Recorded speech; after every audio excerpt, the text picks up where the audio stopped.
Mighty Speaking Podcast, Dog Side of Darryl, Dog Wing Darryl, Saints, South Carolina Finals, on Gray County on. Back at it again. Hey man, go ahead and introduce yourself, my big brother from another mother. Just Mike, like no man. Just Mike, aka Booby, man. What's going on? Man, what's going on with you, Booby, man? What's going on with you, man? Another day, another dollar, man. Hey man, got to get it, man. Got to get it, man. So we back at it again. We're gonna talk about this Game 3 finals matchup between OKC and Indiana Pacers, man. Game 2, OKC came back and did what they were supposed to do, won that last game. So now it's going back to Indiana. We're going to see what Halliburton and the Pacers are going to do. How can they adjust? And with that being said, Mike, what you think? What you think going to happen in Game 3? A lot of adjustments, but, like anything else, you're going back to their home turf. So their crowd going to be amped up. So I really look at it as the game that Indiana going to win. That's just what I see. Yeah. Because you're going home, you're hyped.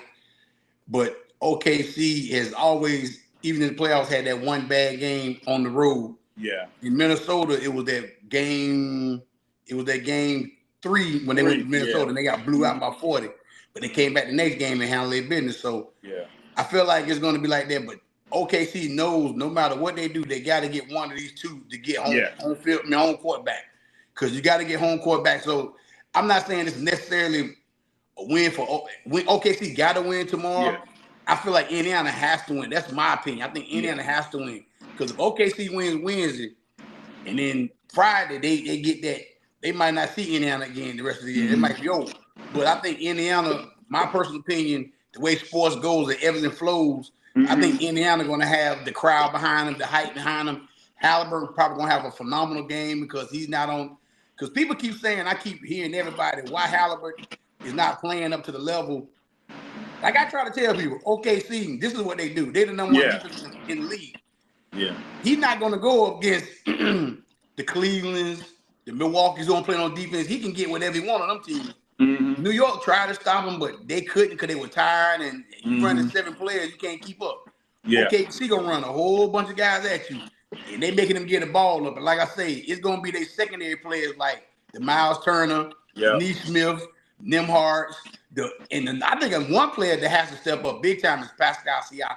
He got to step up. He can't have them games where like the first game he was hot. Second game, but like I say, this is what I see. From my opinion, but it's gonna be. I think it's gonna be an Indiana wipeout. I really do. I think, man, like how you say, I was talking to Thomas today, man. He was asking about it. I said, man, the series really don't start the game 4, and the reason why I said now it could be either 2-2, or either it's gonna be 3-1. I said now either it could be 3-1 OKC, 3-1 Indiana, or it's gonna be OKC gonna take one in Indiana. It's gonna be 2-2. So that could be a level playing field. Now game 5, 6, and 7 is really that's when the season really going to. That's the way I see it. That's what I see. Yeah. Coming out of when they get through playing Friday night, I feel like it'll be 2-2. And when they go back, it's going to be the best out of 3. Yeah, exactly. Yeah. But this is why I say OKC has to win because they have home court advantage. Yeah. If they win, if this 2-2 going back to OKC, if they win, Indiana win game 6. The last game is at home against OKC. So. This is what you play for to get the home court. So that's the biggest thing. They have to win one of these 2 games, like Indiana stole. Because my thing is, to be completely honest, if he didn't hit that shot, Halliburton hit that shot the first game, Indiana was in deep trouble going out 0-2. Oh, yeah. Nobody said. Oh, yeah. They'd have been in deep trouble. But by him hitting that shot, I think it's going to – I still see the series. I can see it going 7 games. I really can. Yeah, I still can see it going to 7 too, man. But with that being said, like how you said, Halliburton did OKC do have a lot of players that they can throw at him. Stephen A. Smith said he saw him, Halliburton, when he was like walking back, and he said he looked like he was a little gimpy. Ankle, So, but everybody gonna be a little, especially these guys. They done been playing since training camp September. This is June. You're gonna have something. But my thing is, this is what the NBA has now. That the players back in the days they got people that gonna be there 24/7. Getting his ankle right, he'll be fine. He'll be ready to go. The crowd gonna give him extra energy. It ain't gonna be no excuses. There ain't gonna be no problem. That's the thing about these 2 teams, which is kind of ironic. Nobody has really had any kind of injuries.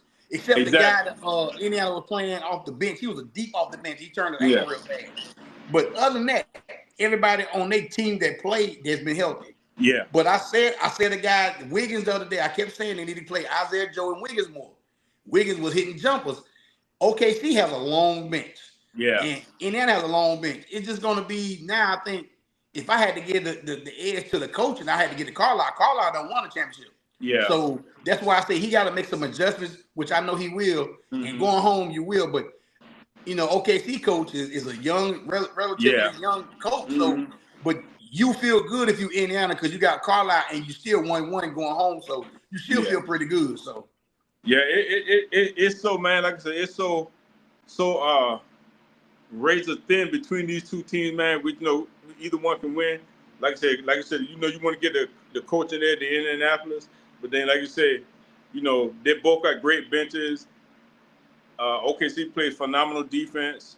You know, Indiana play, you know, some good defense too. But man, it's all about the others. You know, SGA going to get his. You know, okay, is everybody else on the team? You said it right. It's Chet Holmgren going to show it because he played phenomenal game too. But what Chet Holmgren going to get? What Caruso you going to get? Yeah, well, Hartenstein what's the big man in the middle for them? Hartenstein. What Hartenstein going to do? He got to, and Jalen Williams, he has to get somebody to help him because SGA going to get his. Yeah. He going to get his. If he's going to get 30, he's going to get his 30. You got to make sure the rest of them in Indiana going to probably say, okay, look, we at the point now. We can give him his. We got to stop everybody else. Exactly. We can't let the rest of them get off. So OKC to me look like I'm not comparing them, I'm saying, but they look like a younger Chicago Bulls where, you know, Mike was going to get his. If Scottie didn't get his, Scottie would be the Jalen Williams over there. If he don't get off, then you in trouble because, you know, you got to figure out. So, you know, like I say, it's going to be, you know, going to be a good. But like I say, I'm happy that these two teams are meeting up because if I'm gonna just say this, if it was New York playing OKC would win that easily. Yeah, easy. And if it was Minnesota playing Indiana, I think Indiana win that. That's my opinion. Yeah. But I think the two best teams that are identical, the best two teams made it out of this postseason were the two best teams, and they are almost identical how they play. Almost identical. Yep, almost identical. So with that being said, you know, I've been hearing the rumblings around, you know, about my man from New York, Tom Thibodeau. Towns, you know, not playing in the defense, you know what I'm saying? They were saying Jalen Brunson wasn't really playing too much defense, you know what I'm saying? So they're looking at trying to get the Greek Freak and get rid of Towns. That's a little rumor mill out there. What you think about that? You think that'll work out there? Greek Freak going to New York?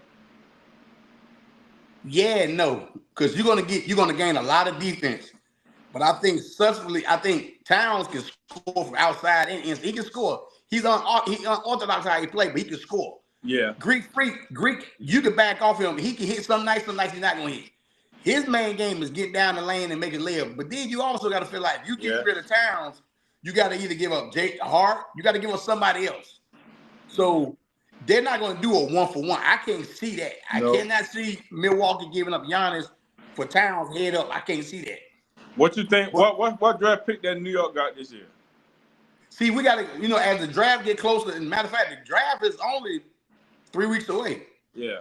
So as it get closer, we'll be figuring out who got where. But I've been hearing Houston, San Antonio, New York, like you said, and Minnesota. Those are the 4 teams I'm hearing that's vying for Giannis' service. Yeah. But, you know, I just feel like as the draft get closer, teams will start diving in to see. Because I just can't see New York getting that close, messing that team. I can't see it. You done build chemistry. When Giannis comes, you still got to build more chemistry. And you play with Towns for 2 years now.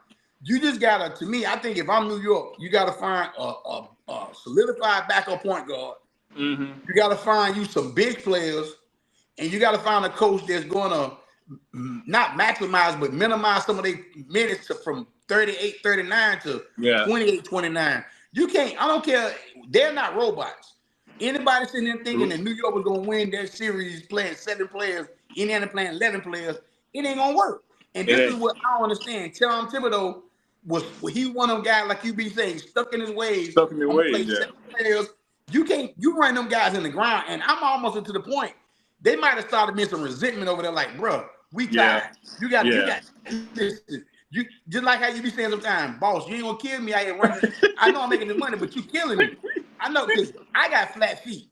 I can only imagine how if I'm running up down the court 39, 40 minutes, my whole next day gonna be sitting in the sauna trying to get my feet right. Yeah. I'm like, you tired. I mean, as you keep doing that, and you got them 11 players in Indiana hitting you, bumping you and stuff. Yep. New York ain't had nothing left in their tank. Yeah, they ain't had no quarter horse. They had quarter horses, man. You know, like I said, it ain't a sprint, it's a marathon. And then it's just that Pacers had more horses in the race than New York.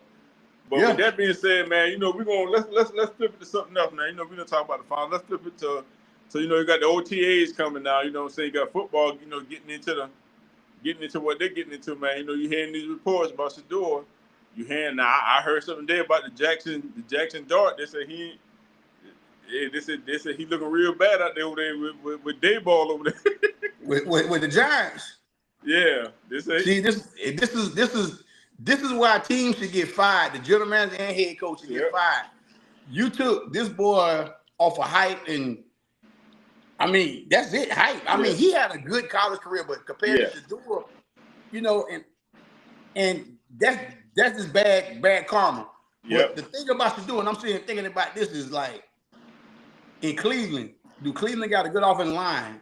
Is he gonna have the same thing that he had in Colorado? Because the reason I say that is if his line is just as bad as Colorado's, I don't want to see him out there because they're gonna make him look a la Bryce Young. It's gonna make you look bad. It's gonna make you look real bad. Because look what Bryce Young did the first year. Bryce Young can hike the ball, and he hiked the ball, and he laying down 2 seconds later. His offensive line was bad, but what to the Panthers' credit, what did they do? They built that line. Say, guess what? We're gonna make sure our little quarterback stand up. Now you see last year, you seen a glimpse of it toward the special back. He stand up, he can kick. Bryce Young is still that guy. But Shedeur, I don't want to see Shedeur go to Cleveland and they throw him in the fire and his line is terrible. Further, they're gonna say, well, we told that's why he got grabbed. So no, you gotta understand, NFL is about you gotta go to the right system in the right place at the right time.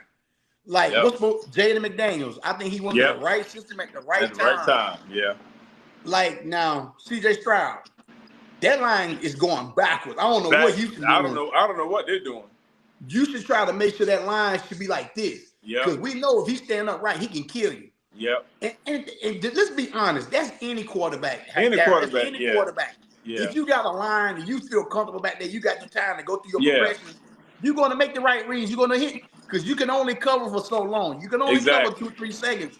But for Shedeur, I heard he's looking real good, but for me personally, I don't want to see him get on behind the line. It's terrible, and they throw him out there because you know sometimes teams can throw you out there and say, you know what, everybody want him to play, put him out there and then sit back and watch him mess up. No, man, let that kid succeed. Let him try.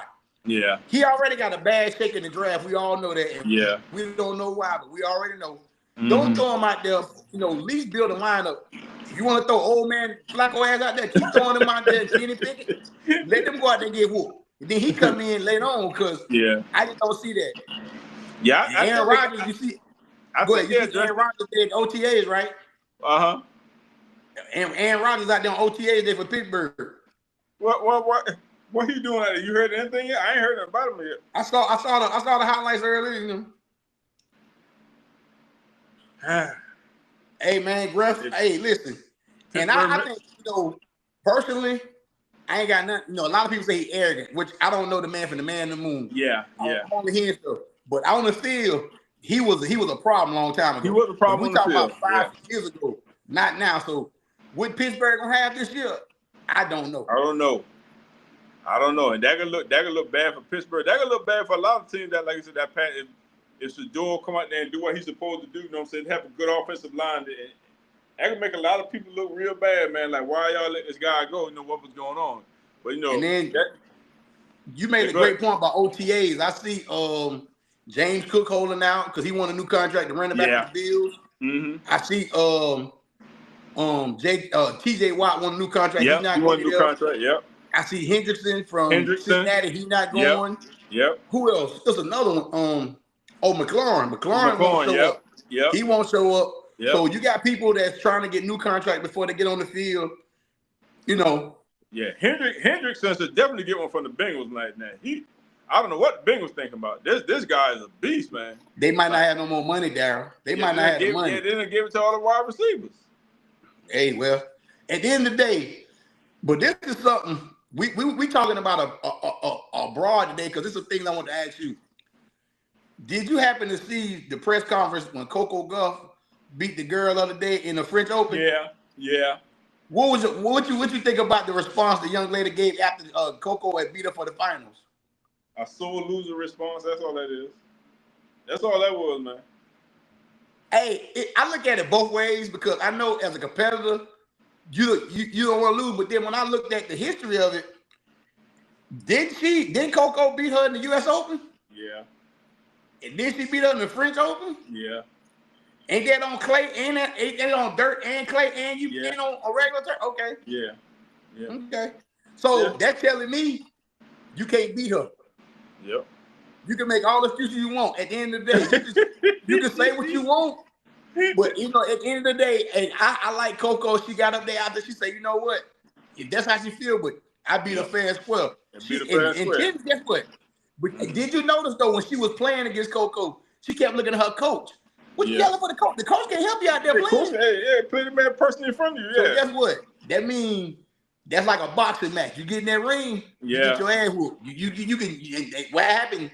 The girl won the first set, and Coco won the rest of them to win the title. So, shout out to Coco Gauff for winning 2. Now she's down 2. She done won the U.S. Open and the French Open. Now she got to win Wimbledon. And what's the other one in Australian Open? Australian Open and Wimbledon. She got to win those 2. Yep. So she had all 4. And so I saw a shout out to Venus Williams, man. Venus Williams really looked out for it too, helped out doing that French Open and stuff like that, man. You know, went to talk to her and tell her, hey man, just play your game. You know, you got too much pressure on your shoulder. Just play your game. Just be you. You know what I'm saying? I feel like that's, to me, with Coco, in my opinion, watching her, I think she know that Serena and Venus is gone now. Yeah. She's trying to take on too much and saying, you know what, for the African American young people, I gotta no, just play your game. Play your game. If your game is good enough, you'll beat people. Exactly. Because she had breakdowns after she won the U.S. Open. Yeah. She had a lot of breakdowns. But like I say, so I feel like with maturity, she understands that, hey, you know what? Yeah. You know, now relax, go out there and play because your ability is better than most of them other girls anyway. Exactly, yeah. So because don't go out there feel like you pressured to. Yeah, because she only 21. Yeah, she's 21. Yeah, she just turned 21. That's it? Yeah, because she's been playing for a minute now. Shit. Oh, damn, she's 21. Mm-hmm. She won that. She won the U.S. Open like when she was 19, I think. Yeah, that was about to, and then you see Spike Lee out there supporting them, which I love that. Yeah, I love that. So she just had to grow. She just had to grow. You know, when you're young, you playing against. You know, it just you just keep putting in the hour, putting in the work. You know what I'm saying? And then now she's getting better and better. She her body's used to the travel. Her body's used to the grind or the competition. You know what I'm saying? When you get schedule, they schedule your opponents and stuff like that. So now, and I think she had forgot her rackets too. And then Venus had kind of she had forgot her, for some reason she had forgot her rackets for the French Open. Dang. And Venus had came down and help out and stuff like that. Say, hey, I got you. Don't worry about it. You know what I'm saying? But I guess the reason I thought maybe she was older because she been in the spot. She been playing for. It feels like she been playing 10 years already. Exactly. So but shout out to her for winning the French Open. And something else I know you probably didn't watch, and we gonna touch on sports. I watched boxing Saturday night. Yeah. This is the crazy thing. I don't know if a lot of people saw this Saturday night. Or let me give everybody let me rewind it back. Keyshawn Davis was supposed to be the headline of the Norfolk boxing match. He's from Norfolk. Mm-hmm. And what happened was Norfolk put all 3 of his brothers on the card. The youngest brother, the middle brother. No, I'm sorry. The youngest brother, the oldest brother, the Keyshawn is the middle brother. Mm-hmm. It was 4 fights. So it was the baby boy, the older brother, then there's supposed to be Abdullah Mason, that's my guy, and then Keyshawn. So I'm gonna give you a tidbit what happened. Yeah. Thursday, Keyshawn, this is inside their state, Norfolk in the scope. They playing in the scope. He was like, he looked at Abdullah Mason Thursday, like, yeah, when you get through whooping old boy Saturday, and I whoop old boy Saturday, I want to see you. Yeah. Abdullah Mason looked at him and like, okay, he just calm, cool, 21 years old. Is that what you want? Okay. Friday come, Keyshawn go to weigh-in. He didn't come in weighing 1 pound over, 2 pounds over, 3. He came in 4 pounds over.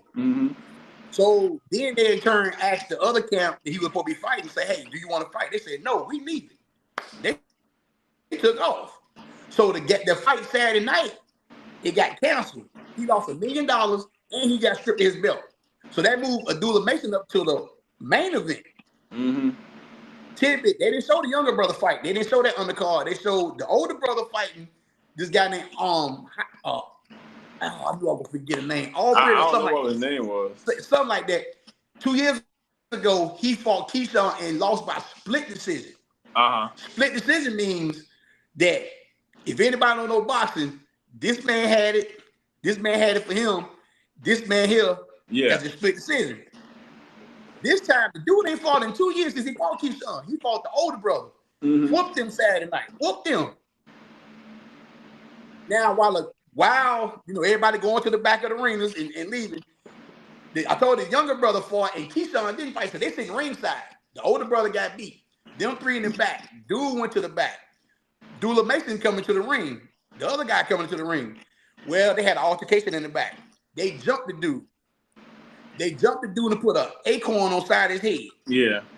They jumped him behind, and so they had an altercation. And I'm saying to myself, dog, you know how bad you look for your state of Virginia? All three of y'all supposed to be fighting. The scope, ESPN coming to your state to fight. And you said something dumb to me after he didn't get the weigh in. He said, I was going to go to 140 anyway, so it really don't matter. I'm like, dude. Now, mind you, this is what he said. Then they put the acorn on side of the boy head back there. They found him back in the back, and ESPN talked to him. He left the ring. He had an acorn on his head. He had an acorn down by the size of a 50-cent piece. They jumped him bad back there. The funny part about this, while that was going on back there, Abdullah Mason was fighting. Abdullah Mason 21, he was fighting a guy 35. Hey man, he cut him around his eye in the third round.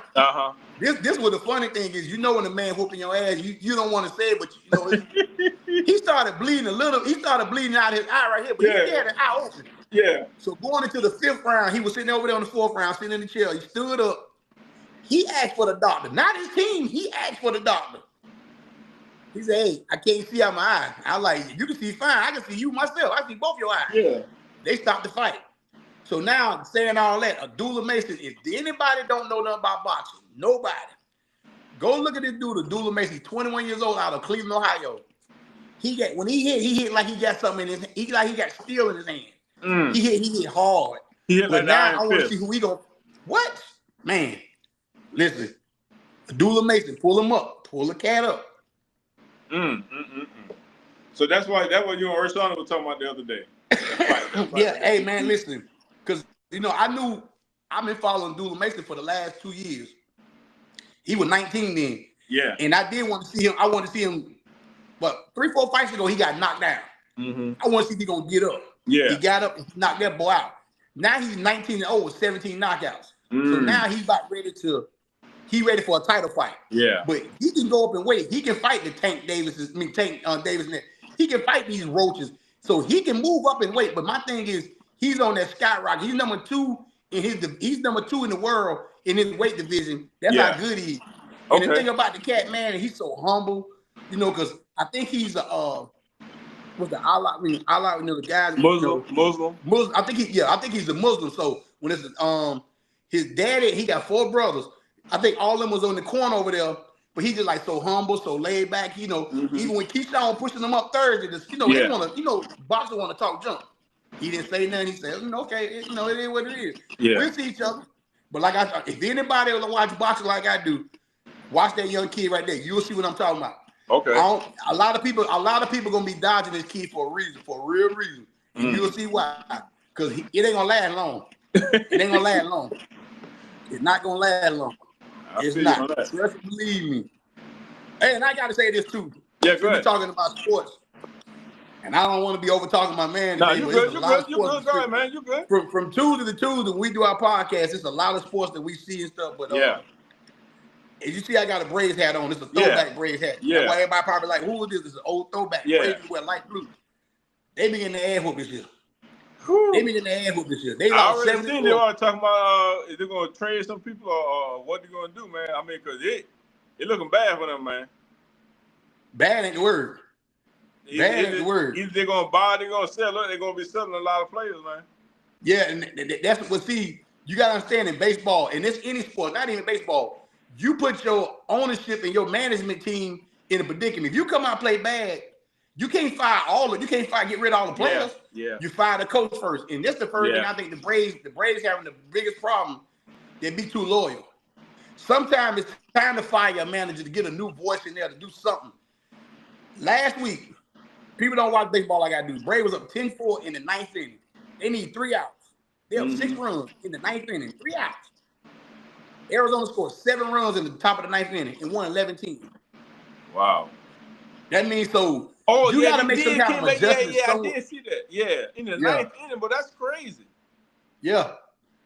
And I said, man, how the heck they score that many runs in the ninth inning? And you ain't got no pitches? You ain't got no pitch? They ain't got no pitches? No. And did you see that catch last night by that buff Oakland? No, Man, he a brother.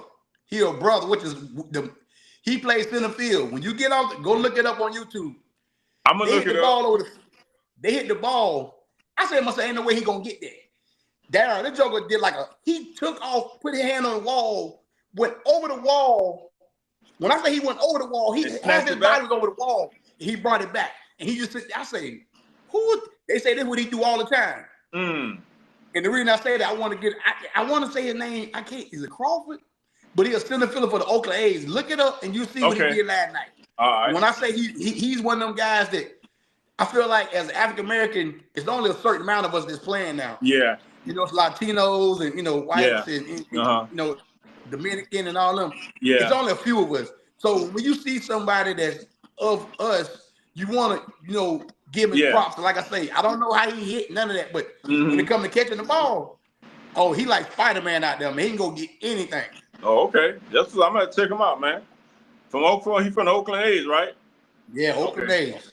I want to say his last name is Crawford. Pull it up. I think it's Crawford, if I'm not mistaken. Okay, that's what's up. But yeah, man, with that being said, man, everybody that be watching us, man, like I said, our continuing fans that been watching us, man, our new supporters, man. Make sure y'all like, comment, subscribe, man. I know y'all watch us and stuff, but make sure y'all give us a like, man. That'll get us in the YouTube algorithm and stuff like that, man. And, make sure y'all comment, man. Let us know what y'all want us to discuss, what y'all want us to talk about, man. Just give us a thumbs up or a comment, man, and we'd be more than happy to go ahead and talk about that. You know what I'm saying? I want to say, before we end, shout out, man. Hoping Deion Sanders, a couple days he's been sick or ill. Yeah. They not disclosing what's wrong with him, but I seen on ESPN, it was breaking news. They were saying that he's at home. So Shador said something about it at Cleveland camp. Not speculating. I hope it ain't nothing dealing with his blood and this. But I'm just praying for him. And another thing I didn't know. I'm talking you Shaquille O'Neal. You the new Shaquille O'Neal. Why is that? I didn't know Shaq owned Reebok. I did not know that. Yeah, him and Adam. Over the weekend, I did not know he. Yeah, I did not. I watched a series of this over the weekend. Yeah. And I didn't know he owned Reebok. And he was on the pivot the other day. And thinking about you, get your bag. You done tenant windows, comic books, cut grass, pressure washing, popcorn. So that's. Shaq just don't have the name, but when I was watching Shaq still on the pivot, Channing Crowder actually said, "Listen, bro, when is the time for you to rest? When is it enough is enough? You got enough coins." Yeah. Shaq pretty much said, he said, "I do, but he said I want my kids not to work." Yeah. That's what he basically was saying. He wants to work. And then when I was watching the other day, I saw him able to is the biggest one that I knew of. Mm-hmm. The white guy for Chicago Bulls, the rookie, He's one of them. The white dude can jump out the gym. He's signed with Reebok and Angel Reese. Yep. So Angel Reese is the first shoe out up under the Shaq and AI stuff. Yep. They and they show shoe, and I'm like, wow, it's nice looking shoe. But just to give a shot, man, because Shaq is a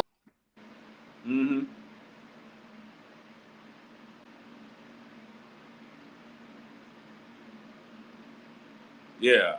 There you go. It just reconnected. I don't know why haven't it reconnected though. Yeah, I don't know what happened. You can hear me? Hey, but like I say. Yeah, man. Yeah, like I said, we're gonna go ahead. Like I said, we have a little bit of technical difficulty, but don't worry about it, man. Make sure y'all like, comment, and subscribe, man. Holla at y'all boys, man. And we'll see y'all later, man. Peace out.